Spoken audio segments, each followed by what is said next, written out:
Assalamualaikum warahmatullahi wabarakatuh. Alhamdulillahirabbil alamin. Wassalatu wassalamu ala asrofil anbiya'i wal mursalin wa ala alihi washabihi ajmain. Amma ba'du. Pertama-tama marilah kita panjatkan puji syukur kehadirat Allah Subhanahu wa taala karena kita masih diberi kesehatan untuk mengikuti kuliah online saat ini. Semoga pandemi ini segera berakhir sehingga kita dapat mengikuti kuliah seperti sedia kala. Amin amin ya rabbal alamin. Kami dari kelompok 2 akan menjelaskan tentang membangun paradigma Qur'ani yang beranggotakan 1. Fitria Bella Kusuma Wardani dengan NBI 1211900-188. 2. Muhammad Patria Jiromdoni dengan NBI 1211900-194. 3. Reza Ahmad Muhibbuddin Sofa dengan NBI 1211900-197. 4. Abdillah Ingsun Teduh Pangayom dengan NBI 1211900-202. 5. Novita Rosalina dengan NBI 1211900-205. 6. Siti Aisyah Hartini dengan NBI 1211900-208. 7. Aris Budi Kusuma dengan NBI 1211900-209. 8. Devi Widiawati dengan NBI 1211900-210. Dan yang terakhir Junaidi dengan NBI 1211900-211. Di sini saya akan menjelaskan tentang paradigma Qur'ani. Apa sih paradigma Qur'ani itu? Secara etimologis, kata paradigma dari bahasa Yunani yang asal katanya adalah para dan digma. Para mengandung arti di samping, di sebelah, dan keadaan lingkungan. Sedangkan digma berarti sudut pandang, teladan, arketip, dan ideal. Dapat disimpulkan bahwa paradigma adalah cara pandang, cara berpikir tentang suatu realitas. Adapun secara terminologis, paradigma adalah cara berpikir berdasarkan pandang dan yang menyeluruh dan konseptual terhadap suatu realitas atau suatu permasalahan dengan menggunakan teori-teori ilmiah yang sudah baku, eksperimen, dan metode keilmuan yang bisa dipercaya. Dengan demikian, paradigma Qur'ani adalah cara pandang dan cara berpikir tentang suatu realitas atau suatu permasalahan berdasarkan Al-Quran. Untuk apa Al-Quran diturunkan? Apa tujuan Al-Quran diturunkan? Yusuf Al-Qaradawi menjelaskan bahwa tujuan diturunkan Al-Quran paling tidak ada 7 macam, yaitu 1. Meluruskan akhlak manusia. 2. Meneguhkan kemuliaan manusia dan hak-hak asasi manusia. 3. Mengarahkan manusia untuk beribadah secara baik dan benar kepada Allah. 4. Mengajak manusia untuk menyucikan rohani. 5. Membangun rumah tangga yang sakinah dan menempatkan posisi terhormat bagi perempuan. 6. Membangun umat menjadi saksi atas kemanusiaan. 7. Mengajak manusia agar saling menolong.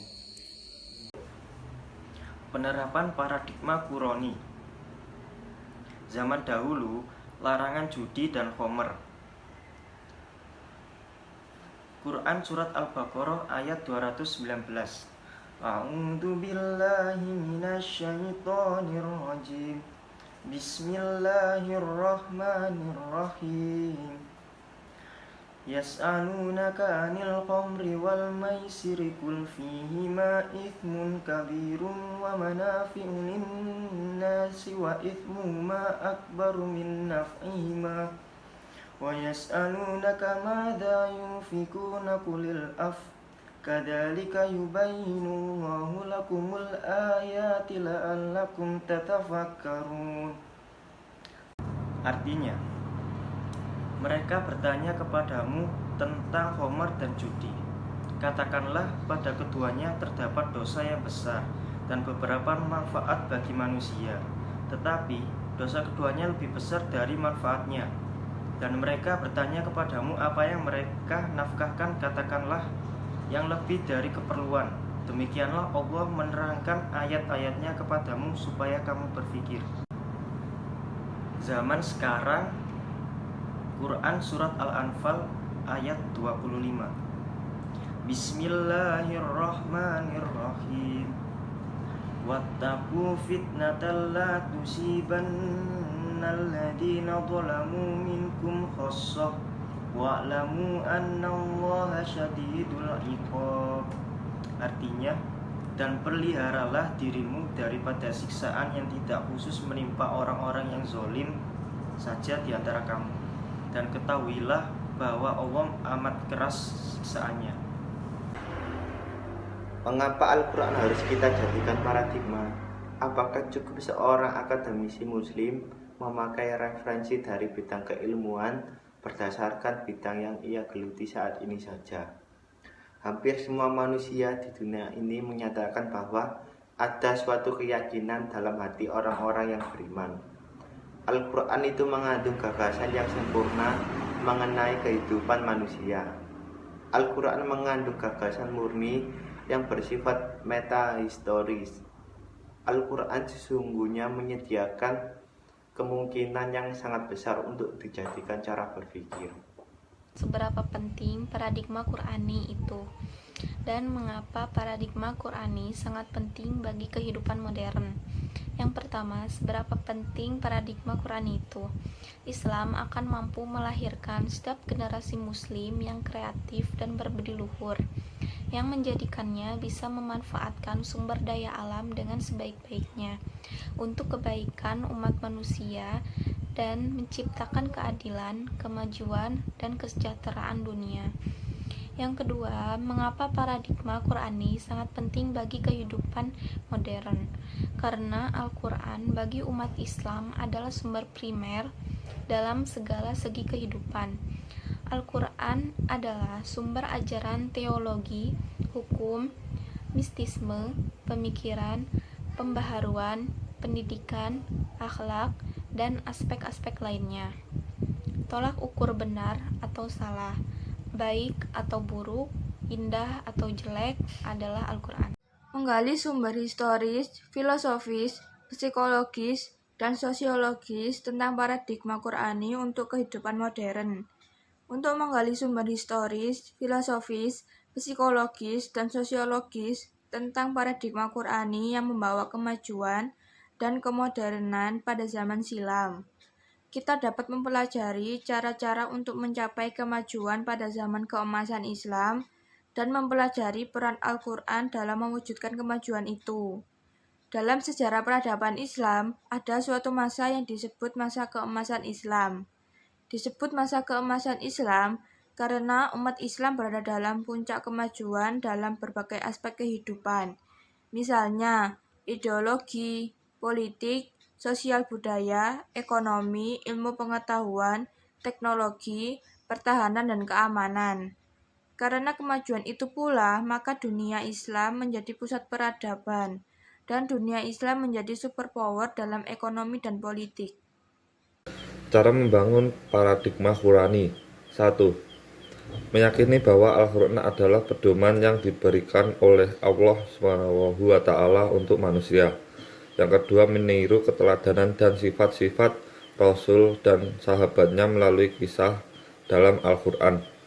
Yang ketiga, saling mengingatkan dan membagi ilmu pada sesama.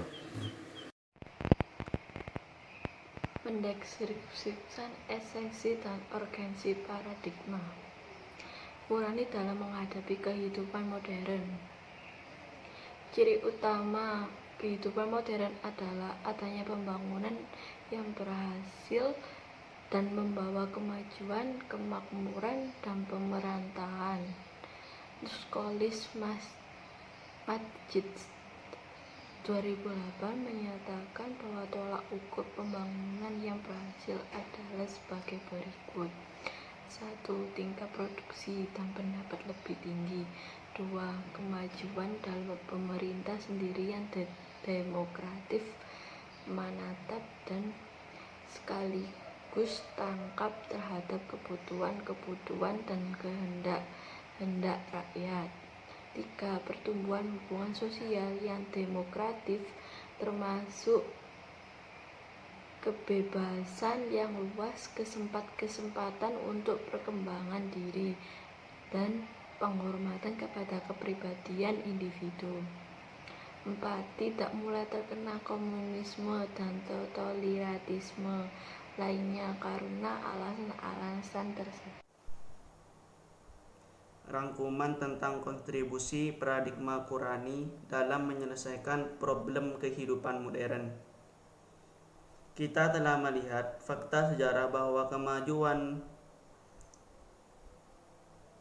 kedamaian, dan keamanan dan kesejahteraan yang telah dicapai pada masa keemasan Islam adalah wujud dari akulturasi Al-Quran sebagai paradigma kehidupan. Kemajuan itu kembali akan diraih dan akan menjadi milik umat Islam. Sekarang bersikap yang sama terhadap Al-Quran sebagaimana umat pada zaman keemasan bersikap terhadap Al-Quran, yakni menjadikan Al-Quran paradigma dan akhirnya menjadi hidayah dalam segala aspek, sekaligus sebagai paradigma pemecah problem kehidupannya. Demikian presentasi agama yang dapat kami sampaikan pada kesempatan ini. Semoga dapat bermanfaat bagi kita semua dan dapat kita aplikasikan dalam kehidupan sehari-hari. Lebih kurangnya mohon dimaafkan.